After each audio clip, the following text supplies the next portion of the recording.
سلامونه او نیکی هیلې د انعکاس راډیو درنو اوریدونکو او د زرپاڼې د خپرونې قدرمنو مینوالو ستړي مشئ.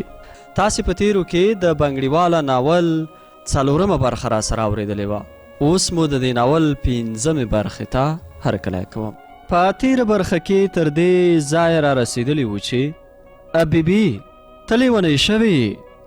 زه نه پوهېږم چې څه وایې، خلک به څه وایي. یو ځوان هلک ته ډوډۍ کول بیا یې کور ته راوړل، دا ټولنه تا ته معلومه نه ده؟ دا چې له دې وروسته څه پیښیږي په دې برخه کې سره اورو. ښه چې نه یې راغواړې او نه ما خپل د آبادۍ راډیو دفتر ته وړې، نور یوه ورځ دې هم نه پرېږدم چې لاړه شي، نوره دې خپله خوښه. زه نه پوهېږم جنۍ هره ورځ جوړه کړې چیرې ځې؟ د پلار کره دې ځمه چیرې ځمه؟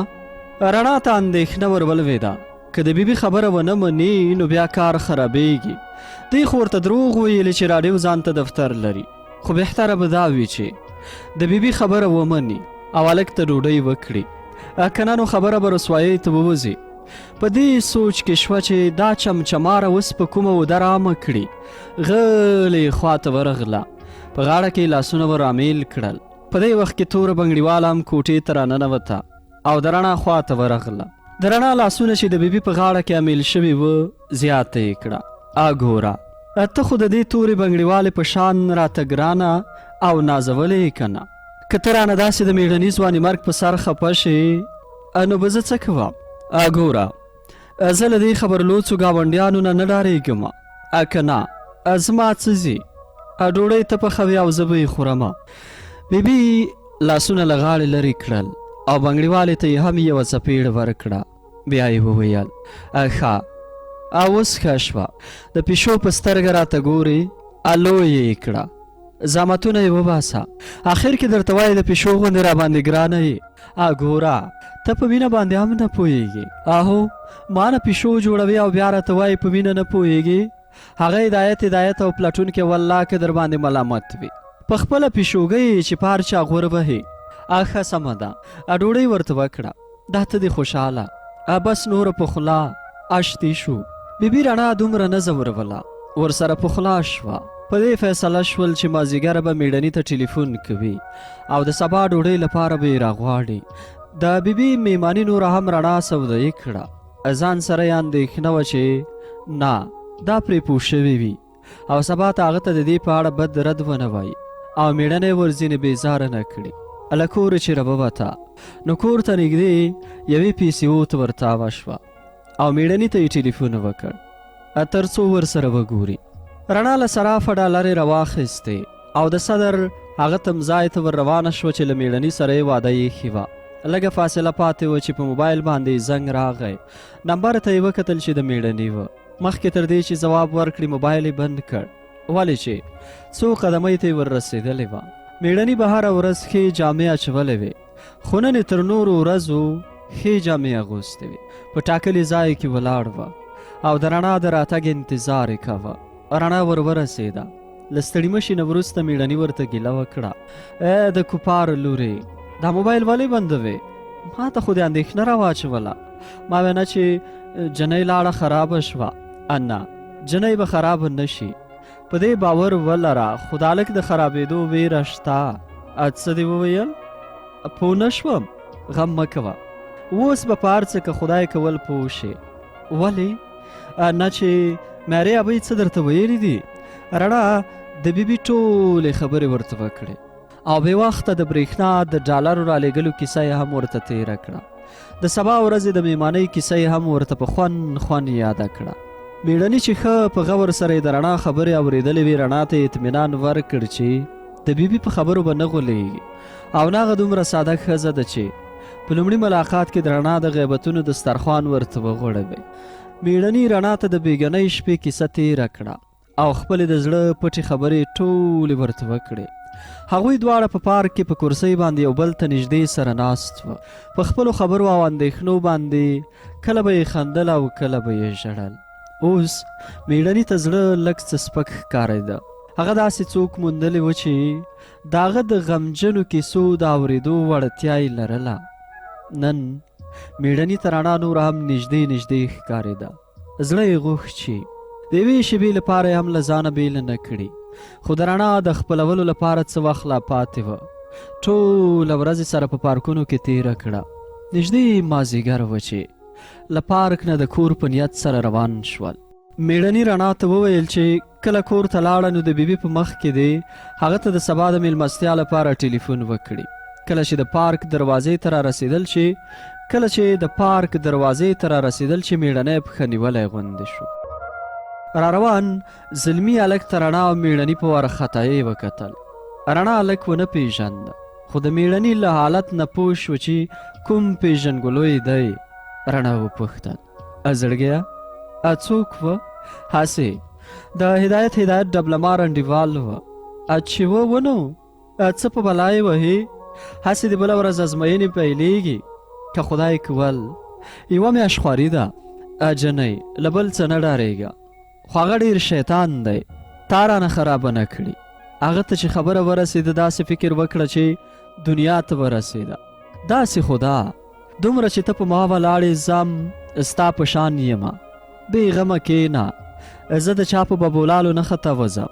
میړني ته د رڼا عادت اوس پوره معلوم شوی و او لیونتوب یې هم ډېرې ورته وویل چې په کور کې به له پوره حوصلې نه کار اخلي او د بیبي په مخ کې به بې ځایه حرکتونه او ځان به نه پوهوي.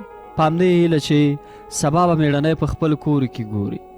له یو بل نه سره جلا شول. رڼا بیبي ته ډالرې ورکړې. بیبي ولیدل چې رڼا ځان ته څه نه دی اخیستی. په زړه کې اندېښنه راولاړه شوه نه چې د وږمې سره نه ده تللی. ورته ارمان ورغی چې کاش کې دا ورسره تللی وای. بیا یې په زړه ور وګرځېدل چې د آبادۍ راډیو دفتر ته خو به نه وي تللي. نه یې وپوښتل ولې دې ځان ته جوړې وانخیستې؟ هسې وږمې را سره ډالرې ولیدې. ما ویل چې ورته د کومې جوړې تمه په زړه کې را پیدا نه شي، بیا به یې غواړي او زما د جیب پیسې دومره نه وې. میړنی دې ولیده؟ نه. ولې ټلیفون یې کړی و؟ نه. ولې ته راډیو ته نه وې تللی؟ څه مې کول؟ وږمه را سره وه، هغې ته مې تر اوسه نه دي ویلې. خدای خبر چې کار مې کېږي او که نه. بیبي ډالرې وشمېرلې، هغه یې په ځای کړې. رڼا ورته پلمه وکړه چې تر غرمې پورې د وږمې کره وه.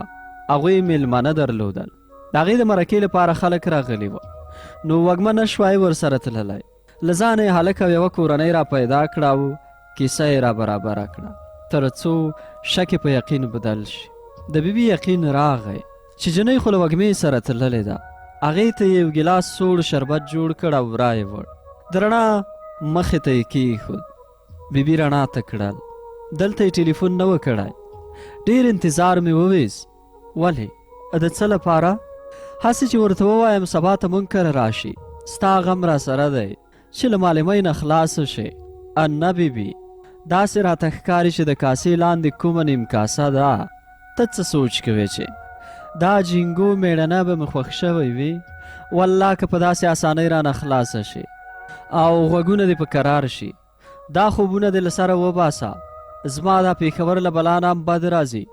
ټوله شپه او ورځ په دعا یم چې کله به په یوه لندني باندې برابرېږم، خو زه د برېښنا او جمال غوندې بې وفا نه یم. تا هم له ځانه سره بیایه. رڼا په کړس کړس وخندل، خو بیبي تر رڼا لویه مکاره وه. هغې کله داسې په اسانۍ سره خپل پلان افشا کوه.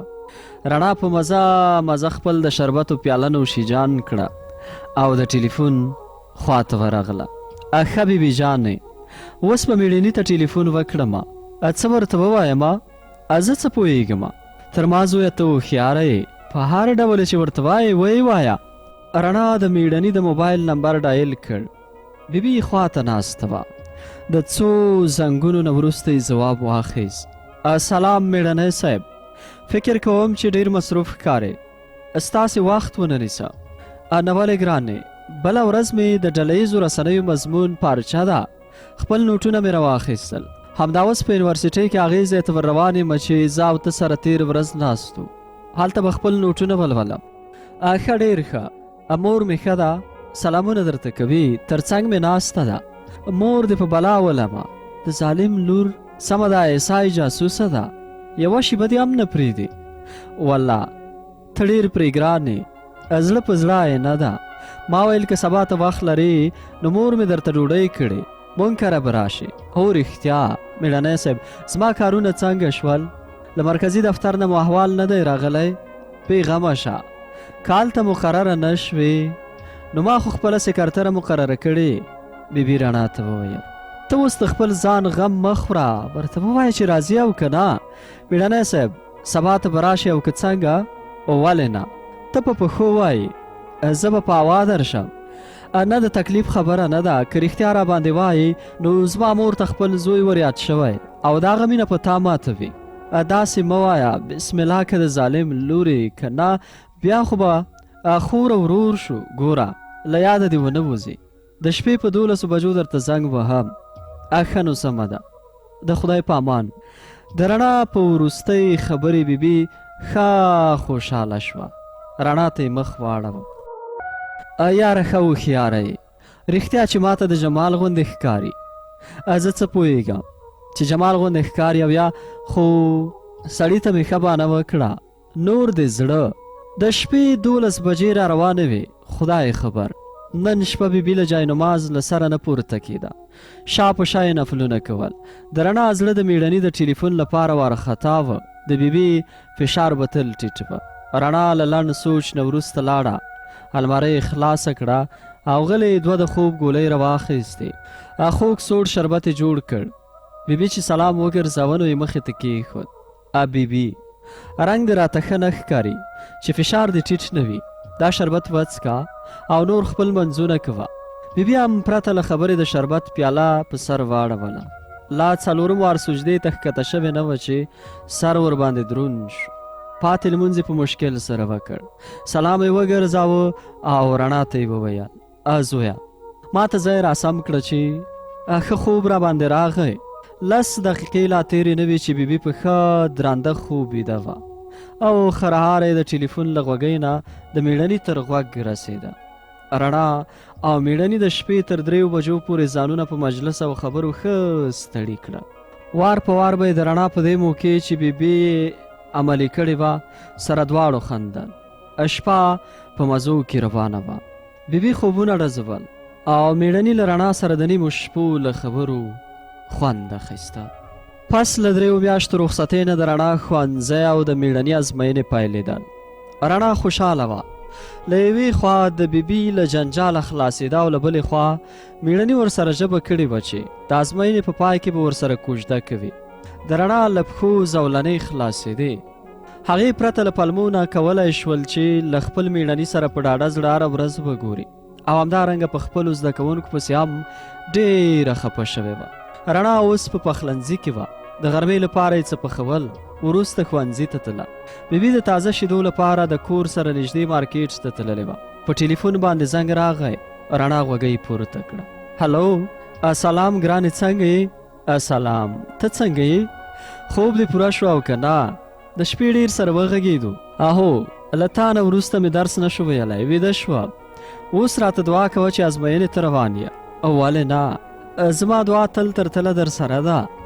ښه ګرانې، اوس نو ځم. له ازموینې نه چې خلاص شوم بیا به ټلیفون درته کوم. سمه ده، د خدای په امان. رڼا له غوږۍ نه وه ایښې چې له پخلنځي نه د بیبي غږ راپورته شو. خدای دې ځوانې مرګه کا، چېرته ورکه یې؟ اوس ښه شو. تورې بنګړیوالې دې مخ در تور کړ. ولې بیبي دغه د درغله؟ ما نه درته ویلې چې دا خدای ویلې له کوره ورکه کړه، خو په تا باندې له ما نه هم ګرانه ده. ټوله غوښه یې وخوړه، څه دې کول؟ هسې د اوتو ساکټ مې له برق نه ویست چې ونه سوځېږي. ښه اوس به څه پخوې؟ زه خو دیګی نه شم کولی. خیر دی، یوه ورځ به یې سپور وخورو. ولې نه؟ اوس دې بیا ښوونځی پیل شو، که خدای کول هره ورځ به همدا حال وي. رڼا ته د ښوونځي پیل کېدل د نورو کلونو په شان خوند نه ورکوه. دومره د پخوا په شان خوشحاله نه ښکارېده. زرمیني او وږمې هر څومره ورسره ټوکې ټکالې کولې، خو په رڼا کې خوند نه و پاتې. رڼا اوس بدله ښکارېده. زرمیني وږمې ته وویل، جنۍ ولې داسې خفه ښکاري؟ مری به یې بیا ورته څه ویلی وي. راځه چې ترې وپوښتو چې خبره کوم ځای کې ده. زرمیني هر څه د رڼا خوله لټوله. خو بریالی نه شوه چې په څه باندې پوه شي. په مات زړه د وږمې خواته ورغله. هغې ته یې وویل چې په جنۍ خو څه اثر شوی، خدای خبر چې د بنیادمانو دی که د پیریانو که نه نو. کله هم داسې خاموشه او چورتي نه ښکارېده. د رڼا دې حالت زرمینې او وږمې ته وسوسه را پیدا کړه او دواړه په دې لټه کې شول چې څرنګه د غوټې سر را پیدا کړي. په رڼا نن ورځ په ښوونځي کې ډېره اوږده او سخت انتظار نه ډکه تېره شوه. نه ښوونځي ورته خوند ورکوه او نه د زرمینې او وږمې ټوکو ټکالو. هغه سهارنۍ خوشحالي اوس نه محسوسوله. د رخصتۍ شېبو ته په انتظار وه چې کله به له ښوونځي نه ووځي او مېړني ته به ټلیفون کوي. په ډېرې بې صبرۍ سره هغه شېبې را ورسېدې. رڼا نن له زرمینې او وږمې سره د بسونو تر تمځای پورې د پخوا په شان یو ځای رانغله. هغوی ته یوه پلمه وکړه او ځان یې د ښوونځي سره نږدې پیسیو ته ورسوه او مېړني ته یې ټلیفون وکړ. په ټلیفون کې سره وغږېدل او د یو بل سره د لیدو تمځای یې وټاکه. وروسته رڼا کور ته هم زنګ وواهه. بیبي غوږۍ پورته کړه. رڼا ته یې؟ ولې زویه خیریت خو دی؟ بیبي نن زه مازدیګر کور ته راځمه. زموږ د ښوونځي ټولو معلمانو فیصله کړې چې ډوډۍ په ګډه د باندې یو ځای وخورو. زویه ترور دې له کابله راغلی. د تا د ملګري فراناس خط یې هم راوړی دی. ښه سمه ده. زه اوس ځمه چې معلمان یې راته منتظرې دي. ګوره وختي راشي چې هغې خوارکۍ شپه په جلال آباد کې کړې ده. ډېره ستړې ده. ډوډۍ به وختي وخوري او آرام به وکړي. سمه ده سمه ده. د خدای په امان. اوس رڼا مېړني ته مخامخ د هوټل د ډوډۍ د میز تر شا ناسته وه. مېړنی هم خوشحاله ښکارېده. هغه نن خپله پارچه سمه ورکړې وه. له خپلې ازموینې نه راضي ښکارېده. رڼا د خپلې ملګرې فراناز د لیک او د بیبي د خور د راتګ زیری په مېړني وکړ. د فراناز په اړه یې وویل چې د کابل په کورنۍ جګړې کې دوی له یو بل نه ورک شوي دي. له هغې ورځې نه چې رڼا پېښور ته راغلې له فراناز نه وه خبره چې چیرې ژوند کوي. خو هغه د رڼا یوه خوږه او ښه ملګرې ده. رڼا اوس د فراناز د صفتونو دسترخوان د هوټل د میز په سره وار کړی وه. د خپل ماشومتوب خاطرې د فراناز سره لوبې او نورې ډېرې خوږې ترخې راخیستې وې. مېړني هم په مینه ورته غوږ نیولی وه. که څه هم دا کیسې ورته جالبې نه وې خو رڼا ورته تر حده زیاته ګرانه وه. نو په دې خاطر د هغې هره خبره له مرغلرو نه هم ورته قیمتي وه. په رڼا باندې د ترور راتګ دومره ښه نه وه لګېدلی خو د فراناز د خبر په راوړلو یې زړه خوشحاله وه. مېړني ته یې وویل چې د بیبي خور یې له بلا نه هم بده راځي. له یوې خوا اودسونه ډېر کوي او د بلې خوا نه د امیتاب بچن فلمونه یې زیات خوښیږي. نو دا مجبوره ده چې هر ماښام هغې ته یو فلم راوړي او بله دا چې نوره به رڼا هره شپه د مېړني سره په ټلیفون د نیمو شپو ډاډه خبرو لپاره د دوو په ځای د خوب 4 ګولیو ته اړتیا ولري. مازدیګر را روان وه. رڼا نوره مجبوره چې له مېړني نه جلا شي او نوره کور ته لاړه شي. د مېړني هم زړه نه غوښتل خو هغه نن ماښام باید د بل مضمون لپاره تیاری نیولی وای چې ازموینه یې لږه څه مشکله وه. دواړو د نیمو شپو د خبرو په هیله له یو بل سره مخه ښه وکړه. د زرپاڼې د خپرونې ډېرو قدرمنو مینهوالو د بنګړیواله ناول 5مه برخه مو همدومره وه چې ما واحد الله امان د خپل تخنیکي همکار جمیل وصال په ملتیا درته وړاندې کړه. تر بیا او بلې برخې چې ستاسې درنه چوپړه ته راځو تر هغې د الله په امان.